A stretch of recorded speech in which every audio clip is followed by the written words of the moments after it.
বোনের আইবুড়ো ভাতের দ্বিতীয় পর্ব নিয়ে আমি হাজির হয়ে গেছি। আর ততক্ষণে বোনকে রেডি করাও হয়ে গেছে। আর বাড়িতে মোটামুটি গেস্ট যাদের আসার কথা ছিল তারা প্রত্যেকেই চলে এসেছে। আর অন্যদিকে রান্নার ঠাকুরমশাইদের বিভিন্ন পদ্য রান্না করা হয়ে গেছে। তাই আর বেশি দেরি না করে সমস্ত কিছু গুছিয়ে পাত পেরে বোনকে আইবুড়ো ভাত দেওয়া হচ্ছে। এই আইবুড়ো ভাতটা বাবা কাকুরা সবাই মিলে বোনকে একসাথে দিচ্ছে। আর সমস্তটা গুছিয়ে এখানে রেডি করা হয়েছে। আর এক্ষুনি বোন চলে আসবে, তারপর একে একে সবাই আশীর্বাদ করবে, তারপরে বোন পুরো খাবারটা খাবে। যেহেতু এই আইবুড়ো ভাতের আয়োজনটা বেশ বড় করেই হয়েছিল, তাই বোনেরও প্রথম থেকেই ইচ্ছা ছিল কাকিমার বিয়ের বেনারসিটা পরেই ও এই আইবুড়ো ভাতটা খাবে। একে প্রায় 30 বছর আগের এই শাড়িটা এখনও যে কতটা সুন্দর আছে সেটা দেখলেই বোঝা যায়। তো যাই হোক, ঠিক সেইভাবেই কাকিমার বিয়ের বেনারসিটা পরেই বোন খেতে বসে গেছে। আর মা বসে বসে বলছে তোর পছন্দের এই খাবারটা রান্না হয়েছে, ওই খাবারটা রান্না হয়েছে। যাই হোক, সমস্ত কথাবার্তা শেষ হওয়ার পর শুরু হয়েছে একে একে আশীর্বাদ পর্ব।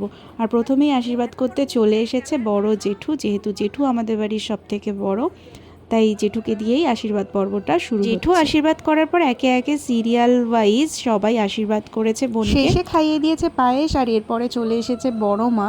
বড় মা মানে আমার জেঠিমা।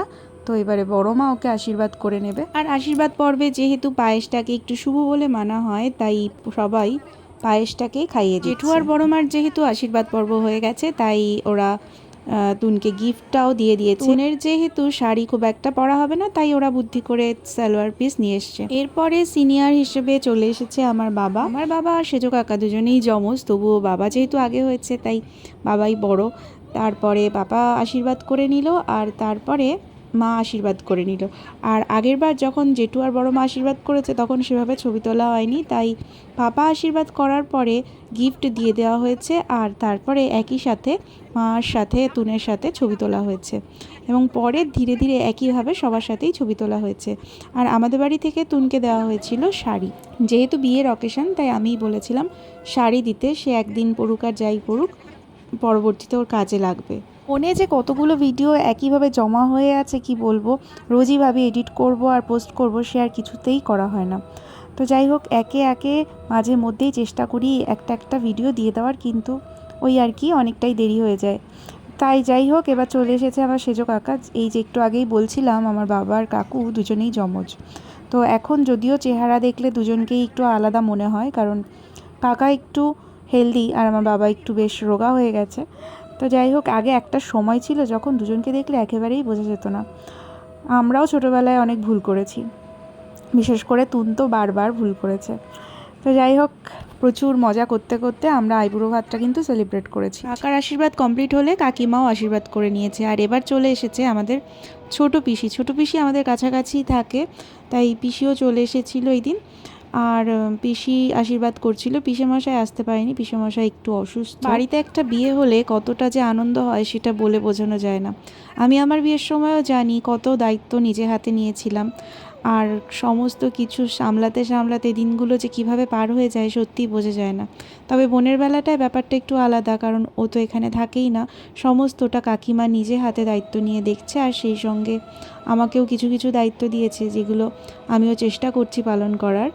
তো ওর এই আইবুড়ো ভাতের আগেই আমি ওর জন্য গাছকৌটো, তারপরে ওর বিয়ের সময় যে কুলো লাগবে সেই কুলো, এগুলো সব পেন্টিং করেছিলাম। আরও কয়েকটা জিনিস করেছিলাম। কথা বলতে বলতে আমার এক দাদু দিদাও বোনকে আশীর্বাদ করে নিল। আর এবারে আশীর্বাদ করতে এসেছে আমাদের বড় দিদি।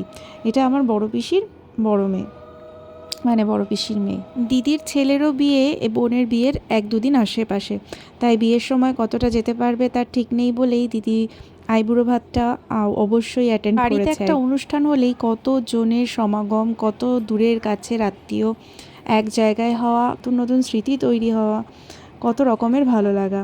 এবার আশীর্বাদ করতে এসেছে আমার এক কাকিমা থাকে বাংলাদেশে।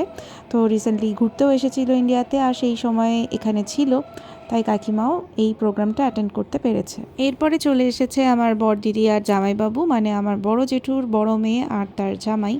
তো যেহেতু বড়দের আশীর্বাদ করা হয়ে গেছে, তাই আমরাও ছোটরা আর বাদ যাইনি। যেহেতু তুনের থেকে আমরাও বড়, তাই আমরাও একটু একটু করে আশীর্বাদ করে নিয়েছি। কারণ এই মুহূর্তগুলো জীবনে একবারই আসবে, আর এই স্মৃতিগুলোও একবারই থাকবে। তাই যতটা সম্ভব, যতটা ভালো করে সেলিব্রেট করা যায় সেটাই সব থেকে ভালো। দিদি জামাইবাবুর আশীর্বাদ করা হয়ে গেছে, আর এরপরে চলে যাচ্ছি আমি আর বিশ্ব, আমরাও একসাথে আশীর্বাদ করে নিয়েছিলাম।